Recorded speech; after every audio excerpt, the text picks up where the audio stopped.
Well, speaking of constitutional violations and things changing, this question is an interesting one. That if Congress enacts a ban on Muslim immigration as initiated by President Trump. You laugh now.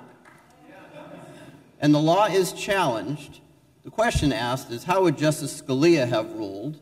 And let's take it two steps. How would Justice Scalia have ruled, and what do you think will happen in just such a scenario? Dean Chemerinsky, start it off. I think it violates equal protection of the laws, and so I think you don't even need to get to the religion clauses. And I would hope the Supreme Court 9-0 would declare such an offensive law unconstitutional. So, not all bad things are unconstitutional. Not all good things are constitutional.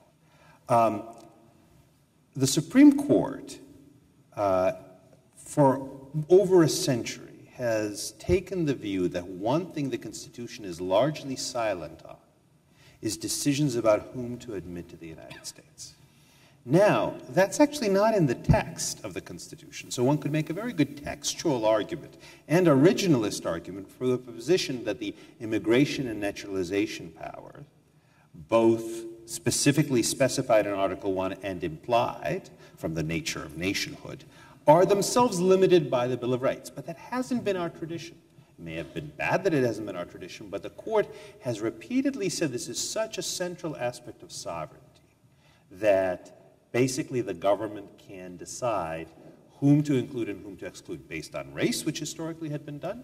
Another example is based on politics. There's a case from 1972, Kleindienst versus Mendel, in which the government sought to deny a visa to Ernst Mandel, who was a Belgian Marxist political science professor. He wanted to come to address some conferences. The government said, look, we can't ban Marxism in America, but we don't have to let you in to spread Marxism because you're a foreigner, and we get to decide whom to let into the country. And the court, in a split decision, it was 6-3, said, yep, that's right, you get to decide.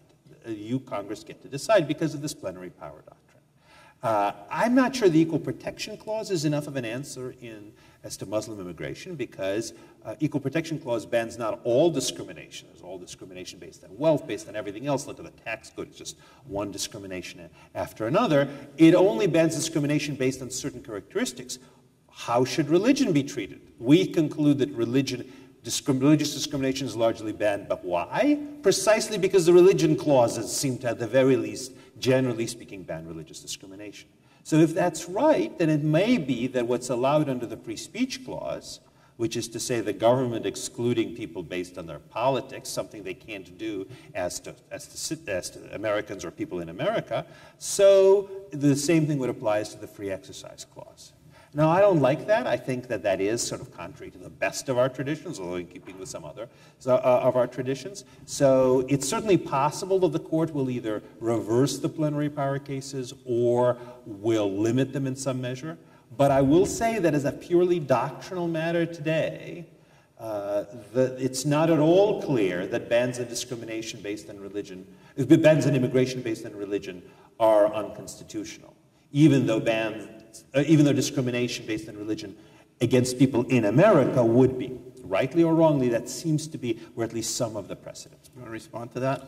Sure. I would bet on very little. I don't even put a nickel in a slot machine or go to Las Vegas. I would bet my last dollar that if ever President Trump adopted a policy that no Muslims will be allowed to come into the United States and immigrate in the United States, the Supreme Court 9-0 would declare it unconstitutional. Because even though there's a plenary power doctrine, there's still limits to plenary powers. Congress's power to regulate immigration still is limited by the other provisions of the Bill of Rights. And the idea that the government would adopt a policy that no Muslims are allowed in the country is so deeply offensive, I cannot believe a single justice would adopt it. And yes, I know the plenary power cases like you do, but I don't think they would all support the government at this point in time adopting such an offensive law.